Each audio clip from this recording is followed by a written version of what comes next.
नमस्कार दोस्तों।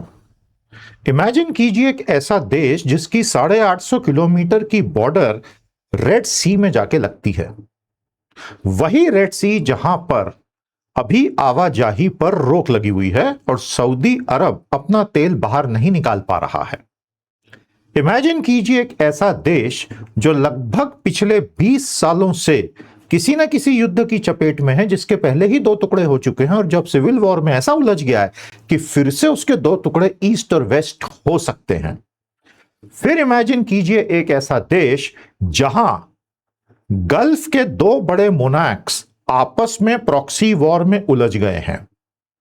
फिर इमेजिन कीजिए एक ऐसा अफ्रीकी अरब देश जहां भारत के बहुत गहरे इंटरेस्ट हैं और हजारों भारतीय वहां काम करते हैं और भारत का अच्छा खासा व्यापार दो तरफा उसके साथ है।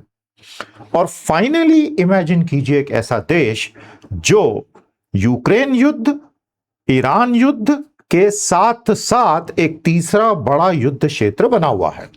जी हां, मैं बात कर रहा हूं अफ्रीका के देश सूडान की। सूडान का युद्ध इतने गंभीर फेज में प्रवेश कर चुका है जिसका असर सारी दुनिया पर अब डायरेक्टली आने लगा है और भारत पर भी। इसीलिए हम आज आपसे विस्तार में बात करेंगे सूडान्स लॉन्ग शैडो। नॉर्मली सूडान और अफ्रीका के देशों पर भारत में ज्यादा बातें नहीं होती हैं, लेकिन अब तो इसका असर हम पर आ रहा है। तो Sudan's long shadow will try to explain how this is affecting India's prospect directly as well as indirectly via the Middle East Gulf war going on। प्यारे साथियों, ग्लोबल अफेयर्स बाय संदीप मानधन में आपका हार्दिक स्वागत है। सत्यमेव जयते नानृतम, सत्य की ही जीत होती है, असत्य की कभी नहीं। आइए काम शुरू किया जाए।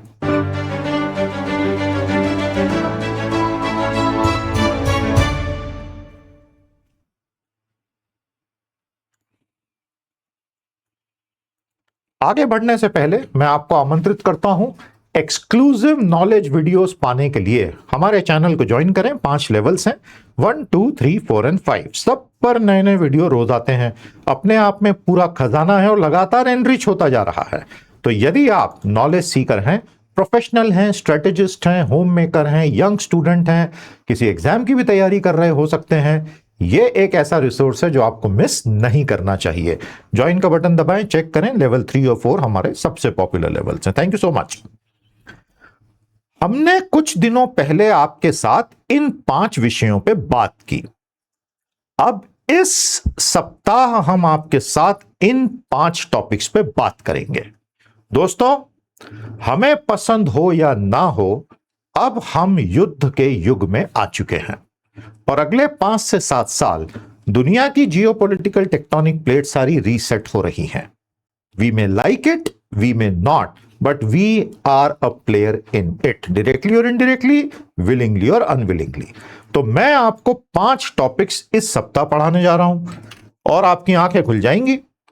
आज हम बात कर रहे हैं सेशन 79 में सूडान्स लॉन्ग शैडो, सेशन 80 में यूक्रेन और रूस का नेवर एंडिंग वॉर, सेशन 81 में चाइना और ताइवान का सिमरिंग वॉल्केनो, सेशन 82 में अमेरिका वर्सेस एलाइज और सेशन 83 में ईरान वेरी लॉन्ग गेम। प्यारे दोस्तों, इन 5 सेशंस को अटेंड करके, वीडियोस को देख के और ग्लोबल अफेयर की साइट पर सब पढ़ के आपको एक बहुत ब्रॉड हेलीकॉप्टर व्यू मिल जाएगा कि आखिर ये दुनिया में चल क्या रहा है। और ये समझे बगैर हम बहुत सारी चीजों को गहराई से बिल्कुल भी नहीं जान सकते। सूडान, साउथ सूडान और MENA region, middle East and North African region, उसको मेना कहते हैं। दोस्तों, इस पूरी ज्योग्राफी को समझिए क्योंकि यहीं से सारा खेल शुरू होता है और समाप्त भी यहीं होता है। यह है सूडान और यह है दक्षिणी सूडान जो अलग हो चुका है। और अब सूडान के भी 2 टुकड़े होने वाले हैं, लेफ्ट और राइट, यानी कि वेस्ट और ईस्ट। वेस्ट जो कि एक पैरामिलिट्री हाथ में चला गया और ईस्ट जो कि मेन सेना के हाथ में रहेगा। सूडान अपने आप में एक काफी बड़ा देश है, यंग देश है, 5 करोड़ की आबादी है, जीडीपी उसका केवल $60 बिलियन है, 18 लाख वर्ग किलोमीटर का इसका क्षेत्रफल है। और दोस्तों, अरबी और अंग्रेजी भाषा और स्थानीय भाषाएं हैं। सूडान एक मुस्लिम देश है, एक अरब देश है और एक अफ्रीकी देश है। नंबर 46 पर आप देख रहे हैं सूडान को। तो ये हैं 57 ओआईसी मुस्लिम देश, 22 अरब देश। नंबर 46 पे आपको सूडान अल्फाबेटिकल लिस्ट में दिख रहा है, जो कि एक अफ्रीकी देश भी है, जिसमें ये सारी चीजें आपको एक साथ मिलती हैं। समझ में आया आपको? यह है सूडान का ब्रॉडर डिस्क्रिप्शन। अब आप यहां देख रहे हैं लाल सागर, और यह 850 किलोमीटर की रेखा। लाल सागर में एंट्री और एग्जिट बंद कर दी है अंसार अल्लाह ने बाबल मंदब पर। तो अब सऊदी अरब दोनों तरफ से फंस चुका है। It has been caught by Iran Hormuz Strait and by Ansar Allah Bab el Mandeb. और इसलिए बहुत ही नेचुरल सी बात है कि kingdom of Saudi Arabia Mohammed bin Salman का सूडान में डायरेक्ट इंटरेस्ट है। लेकिन प्रॉब्लम यह है कि जो मेन आर्मी को मोहम्मद बिन सलमान सपोर्ट करते हैं, उसके राइवल फैक्शन को, पैरामिलिट्री को, यूनाइटेड अरब एमिरेट के Mohammad bin Zayed Al Nahyan support करते हैं। और ये बिल्कुल हेड टू हेड है। हालांकि कोई बोलता नहीं है मैं क्या कर रहा हूं, लेकिन कर रहे हैं, ये सबको पता है। और लाखों लोग मारे जा चुके हैं। इतना भयानक नृशंस हत्याकांड सूडान में हुआ है पिछले कुछ सालों में, जिसका आपको पैरेलल ढूंढे नहीं मिलेगा। लेकिन अब वर्ल्ड मीडिया से ये खबरें गायब रहती हैं, क्योंकि अफ्रीकी देश है। लेकिन हम तो आप तक लेकर आ ही रहे हैं। दोस्तों, ज्योग्राफी को थोड़ा और अलग ढंग से देख लें, नील नदी के हिसाब से और ब्रॉडर अफ्रीका के हिसाब से। ज्योग्राफी जितनी पढ़ेंगे उतनी चीजें जियो पॉलिटिक्स में, जियो यानी ज्योग्राफी ही होता है। जियो पॉलिटिक्स बिना ज्योग्राफी के आप समझ नहीं सकते। बहुत अच्छी किताब है प्रिजनर्स ऑफ ज्योग्राफी, खरीदिए और पढ़िए, आपको अच्छी पकड़ मिलेगी। और हमारी वेबसाइट तो है ही ग्लोबल अफेयर्स की। सूडान का जो वर्तमान युद्ध है वो 3 साल पहले शुरू हुआ। जो सूडान की मुख्य सेना है, सूडानीज आर्म फोर्सेस एसएएफ, और जो पिछले 20 साल में रैपिड सपोर्ट फोर्सेस बनी आरएसएफ, जिनका कद इतना बड़ा हो गया कि वो पावर शेयरिंग में आर्मी को चैलेंज करने लगे और दोनों भिड़ गए।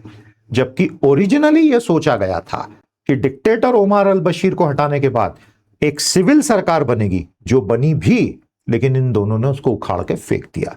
किसी भी देश में जब मिलिट्री बहुत स्ट्रांग हो जाती है ना, खतरा यह होता है कि सिविल पॉलिटिक्स तबाह हो जाती है। मिलिट्री को कभी भी पॉलिटिक्स में नहीं आना चाहिए। सूडान इसका बहुत भयानक, खतरनाक रनिंग उदाहरण है। दोस्तों, जो मेन आर्मी है एसएएफ, सूडानीज आर्म्ड फोर्सेस, पूरा पूरब का हिस्सा उसके पास है, राजधानी खार्तूम उसके पास है जो बर्बाद हो चुकी है। और जो पैरामिलिट्री है आरएसएफ, उसके पास पश्चिम है और दारफूर का क्षेत्र है। कोर्दोफान एक बॉर्डर लाइन बन गया, अभी मैप में दिखाता हूं। अब खतरनाक बात यह है कि पूरा का पूरा गल्फ इसमें डायरेक्टली इनडायरेक्टली इन्वॉल्व हो गया। हमने ईरान युद्ध पर जितने भी बार आपके साथ चर्चा की, हमने एसिमेट्रिक वॉरफेयर की आपसे बात की। याद है ना क्या होता है भैया एसिमेट्रिक वॉरफेयर? बताओ जरा कमेंट्स में। और आप आए हैं चैनल पर, वीडियो को लाइक जरूर कीजिए और चैनल को सब्सक्राइब जरूर कर लीजिएगा। कमेंट करते चलिएगा, चैनल को आगे बढ़ने में, वीडियो को आगे बढ़ने में मदद मिलती है। तो ये सारे गल्फ के स्टेट्स एसिमेट्रिक वॉरफेयर करवा रहे हैं। क्या होता है एसिमेट्रिक वॉरफेयर में? ड्रोन। सबसे पहले ऐसा आरोप लगा रही है सेना कि जो पैरामिलिट्री है आरएसएफ, इसको Mohammad bin Zayed Al Nahyan UAE से भर भर के ड्रोन्स पहुंचा रहे हैं। जबकि उनकी तो बॉर्डर भी दूसरी तरफ आती है, ईरान की तरफ, और वो नेचुरली मना करते हैं यूएई। तो दोस्तों, इतना तेजी से सब बदल रहा है। और वैसे भी यूएई की हालत आज इस वक्त बहुत खराब है। टूरिज्म प्रैक्टिकली जीरो हो चुका है। जो मेरे मित्र दुबई में रहते हैं उनसे आज बात हुई, टूरिस्ट हैं ही नहीं, सब चले गए। तो उनके लिए अब ईरान से दोस्ती करना बहुत जरूरी है, नहीं तो उसके बिना टूरिज्म का पूरा धंधा ही उनका कोलैप्स हो जाएगा। तो दोस्तों, भारत के लिए यह बहुत गड़बड़ वाला मामला है, क्योंकि हमारे हजारों लोग वहां रहते हैं, हमारा व्यापार उनके साथ है इत्यादि। अब यह जटिल कहानी है, लेकिन भाई कॉम्प्लेक्स स्टोरीज को आसान बनाने के लिए ही हम यहां हैं। मैं आपको बिल्कुल सिंपल स्टेप्स में बताता हूं कि यह सारा झगड़ा हुआ कैसे। 1989 में ओमार अल बशीर ने मिलिट्री क्रांति करके सूडान हथिया लिया। 2003 में दारफूर क्षेत्र में युद्ध शुरू हो गया और लोग बहुत नाराज थे ओमार अल बशीर से, और युद्ध शुरू हो गया। 2013 में आरएसएफ नाम का रैपिड सपोर्ट फोर्स एक बड़ी सेना के रूप में, पैरामिलिट्री के रूप में तैयार किया गया। 2019 में जनता सड़क पर आ गई, ओमर अल बशीर को अपना पद त्यागना पड़ा और सिविल इलेक्शंस हुए और सरकार बन गई। यानी इससे अच्छी चीज क्या हो सकती है। लेकिन 2 साल के भीतर ही सेना ने और आरएसएफ ने इस सिविल गवर्नमेंट को तबाह करके सत्ता हथिया ली और आपस में ही लड़ लिए। और फिर आरएसएफ ने कहा कि ऐसे कैसे, तुम्हारे हाथ में क्यों, मैं क्या जॉब छोड़ दूं, और दोनों आपस में भिड़ गए। यही होता है, फैक्शंस ही आपस में लड़ पड़ते हैं। और अब साउथ सुडान कट के अलग होने के बाद ईस्ट और वेस्ट सुडान भी अलग अलग हो जाएगा। सोचिए जरा, सोचिए। तो यह सुडान के लिए तो बिल्कुल अच्छा होगा ही नहीं। अब इस पूरी कहानी को समझना है तो जैसा मैंने आपको बताया, दारफूर वॉर, इसको समझना बहुत जरूरी है। 1 मिनट लेके समझ लेते हैं। मजा आ रहा है ना आपको। अफ्रीका एक इतना बड़ा कॉन्टिनेंट है जहां कोने कोने में चीन ने अपने पांव जमा लिए हैं, अमेरिका और यूरोप भी जमा रहा है। लेकिन अफ्रीका के लोग चाइनीज को थोड़ा प्रेफर करने लगे। क्या आप हमें बता सकते हैं ऐसा क्यों है? सोच के बताइए, रिसर्च करके बताइए, बहुत सीधा आंसर है उसका। देखिए, दारफूर में जो संघर्ष हुआ, ये वाला पूरा क्षेत्र जो है दारफूर का, यह संघर्ष 2003 में तब शुरू हुआ जब लोगों ने विद्रोह किया कि भाई हमको पॉलिटिकली निग्लेक्ट कर दिया गया है, हमें कोई सत्ता में भागीदारी नहीं है, यहां पानी की व्यवस्था नहीं है, बहुत सारे मिलिशिया खड़े हो गए हैं और सत्ता हमें कुचलने की कोशिश करती है, लैंड, वाटर, ग्रेजिंग रिसोर्सेस। इस प्रकार वहां ओमर अल बशीर की सरकार का Janjaweed militia, rebel group like Sudan Liberation Army and JEM, ये सब वहां मैदान में उतार दिए। और ओमर अल बशीर को लगा कि मैं अंततः सब कुछ कंट्रोल कर ही लूंगा। आप समझ गए? तो ये जो जंजावीड था, यही आज का आरएसएफ बन गया भैया, पूरा का पूरा। और लाखों लाखों लोग दारफूर में मारे गए। मतलब वहां इस तरह के अत्याचार हुए कि आप इमेजिन ही नहीं कर सकते हैं, बहुत भयानक। उसके बाद धीरे धीरे पीस लाने की कोशिश की गई, लेकिन दुख की बात यह है आज 2026 में भी दारफूर कॉन्फ्लिक्ट खत्म ही नहीं हुआ है। अब सोचिए, 20 साल, 23 साल झगड़ा चलता ही चला जा रहा है। तो यह पूरा क्षेत्र है आज 2026 में, यह आ गया है आज की तारीख में आरएसएफ के कंट्रोल में, और यह है सुडानीज आर्मी के कंट्रोल में। यह है लाल सागर और यह है किंगडम ऑफ सऊदी अरेबिया। तो अब आप इसका महत्व समझ ही लीजिए। यहां से सब स्पिल ओवर हो रहा है और लोग भाग भाग के साउथ सुडान में जा रहे हैं, इथियोपिया में जा रहे हैं, चैड में जा रहे हैं। तो आसपास के सारे देशों पे भयानक दबाव आ गया है। तो इस सिविल वॉर की जो पूरी कहानी हमने आपको बिल्कुल सरल भाषा में बताई, वो क्या है कि जो मुख्य सेना है जनरल अब्दुल फतेह अल बुरहान, और जो पैरामिलिट्री बनी थी मोहम्मद हमदान दगालो यानी हेमेती, ये दोनों भिड़ गए आपस में। और इनको विदेशी ताकतें मदद कर रही हैं। एक को कर रहा है सऊदी और एक को कर रहा है यूएई। तो दोनों के पास ही असलहा आता जा रहा है, पैसे आते जा रहे हैं, और दोनों हार मानने को तैयार ही नहीं है। पीस हो ही नहीं रही है। तो ये देश अंततः 2 टुकड़ों में बटेगा, ऐसा लोग कह रहे हैं। भगवान करे वैसा ना हो, क्योंकि उसके बाद फिर और झगड़े होंगे। लेकिन किसी एक को फिर दबना जरूरी है, और अभी तो बाहर की ताकतें किसी को भी दबने नहीं दे रही हैं। भारत के लिए अच्छी खबर नहीं है, क्योंकि भारत के लिए डिप्लोमेटिक बैलेंसिंग बहुत कठिन हो रही है इसमें। तो जैसा मैंने आपसे कहा, ओमर अल बशीर ने दारफूर कॉन्फ्लिक्ट में जिस ताकत को जन्म दिया, उसी ने आज पूरे के पूरे सुडान को 2 टुकड़ों में बांटने के कगार पे लाके खड़ा कर दिया है। तो ये विस्तार में है, साइट पे सारे आपको इमेजेस मिलेंगी, जानकारी मिलेगी, आराम से पढ़िए। साइट की लिंक भी नीचे दी हुई है। I wish you all the best. तो भैया अब आते हैं असली मसाले पर। United Arab Emirates versus Saudi, Mohammed bin Zayed Al Nahiyan, इनका सीधा सीधा दखल, ऐसे आरोप हैं, वो तो नेचुरली कभी मानेंगे नहीं, कि इन्होंने भयानक पैसा मिलिशिया को दिया है, ड्रोन्स दिए हैं, एसिमेट्रिक वॉरफेयर के हथियार दिए। और अब तो ईरान वॉर में ईरान ने जो जो किया, उससे इन सबको अकल आ गई है कि और ऐसा ऐसा भी कर सकते हैं। एसिमेट्रिक वॉरफेयर का युग आ गया है। बड़े बड़े मिलिट्री एसेट्स छोटे छोटे ड्रोनों से खत्म हो रहे हैं। मैं आपसे जब यूक्रेन और रूस युद्ध पे बात करूंगा तो आप कहां उठेंगे, क्या चल रहा है वहां पर। दोस्तों, यूक्रेन के ड्रोन्स सैकड़ों किलोमीटर रूस के अंदर सैकड़ों ड्रोन जा जा कर वहां के सबसे बड़े रिटेलर को, उसके बड़े बड़े डिपोस को जला के राख कर रहे हैं, क्योंकि वो मिलिट्री में भी इन्वॉल्व है। और रूस वहां से बड़ी बड़ी बैलिस्टिक्स मारे जा रहा है यूक्रेन में। इट्स अ फुल फ्लेश्ड, आज की बात कर रहा हूं, today here and now, and there is no end to that war. दिख ही नहीं रहा है। हो सकता है कल सुबह हो जाए, हो सकता है अगले 5 साल ना हो। तो हम एक एंडलेस वॉर के युग में आ गए, बड़ा खतरनाक है। अब ये दोनों, इसमें दोनों पक्षों की मदद कर रहे हैं, और इस वजह से ये युद्ध इतना भीषण हो गया। नहीं तो ये इतना खराब नहीं होता। अब इनके अपने अपने हित हैं इसके अंदर, इसलिए वो कर रहे हैं। तो सूडान में एक पूर्व और पश्चिम का विभाजन हो गया है। सेना के हाथ में पूर्व है और मिलिशिया और आरएसएफ के हाथ में पश्चिम है। और कोर्दोफान नाम की जो जगह है, ये इसका सेंट्रल डिवीजन लाइन है। दोस्तों, मैं अभी वो मैप भी आपको दिखाऊंगा। सूडान बार बार आरोप लगा रहा है कि यूएई से आरएसएफ को हथियार आ रहा है, पैसा आ रहा है। यूएई ने बोला ऐसा कुछ भी नहीं है, ये सब झूठ है।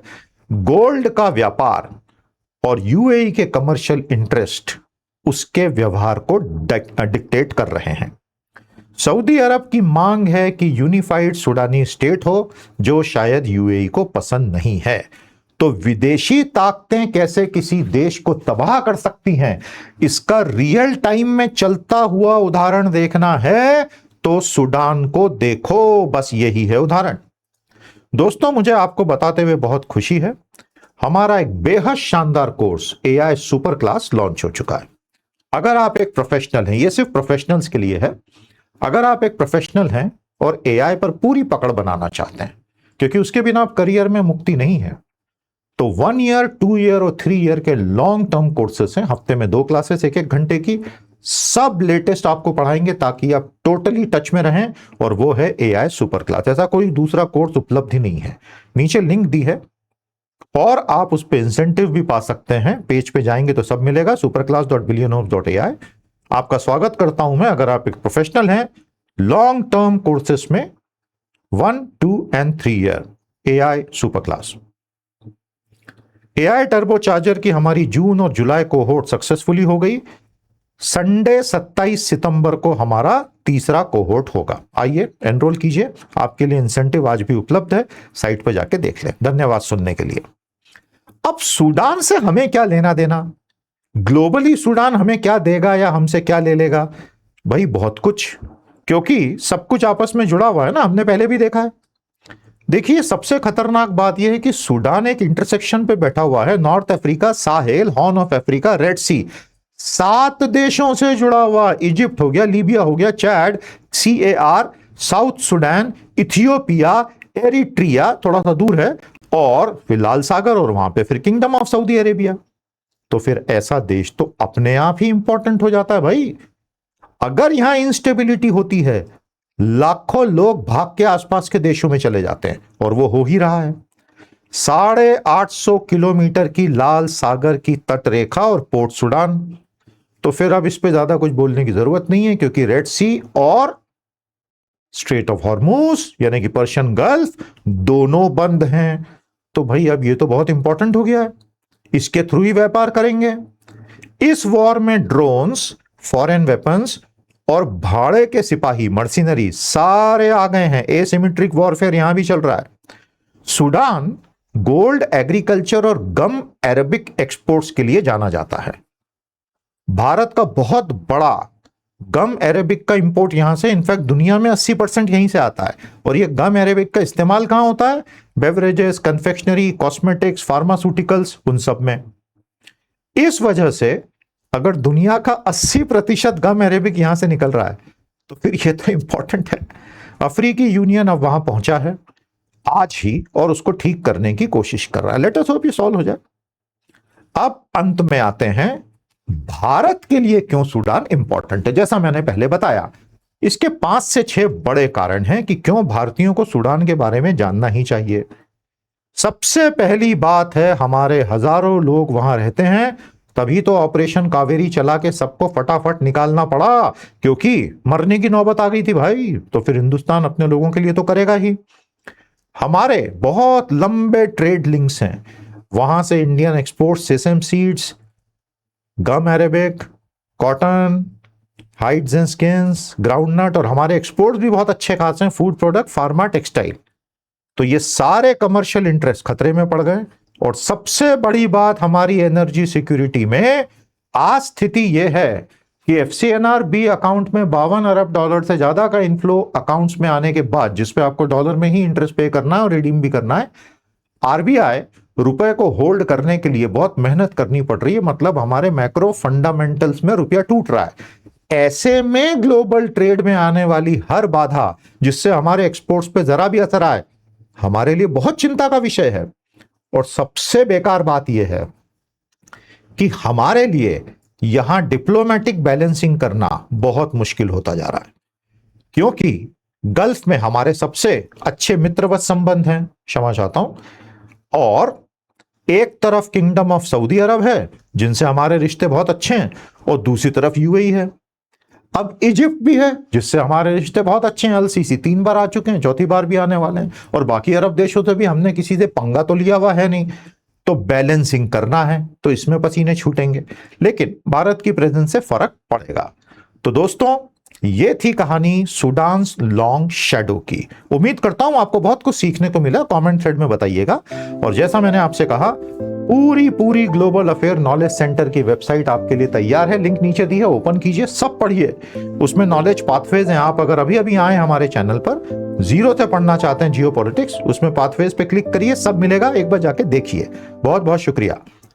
कल हम बात करेंगे यूक्रेन और रूस से अब आगे क्या, उसके बाद चीन, ताइवान, फिर America versus its own allies, और फाइनली ईरान लॉन्ग गेम, जो अब साफ हो गया है। क्योंकि ईरान क्या बोल रहा है, कोई जल्दी नहीं है, आराम से ट्रंप को 2-2.5 साल और निकालने दो, हमें अब कोई जल्दी नहीं है। जब आपका शत्रु ऐसा बोलने लगे, आपके लिए उससे बुरी बात कुछ नहीं हो सकती, क्योंकि वो अब बहुत खतरनाक मोड में जा चुका है। एक अमेरिकी सैनिक को मारो, $35,000 का इनाम ले जाओ। We have reached that stage now.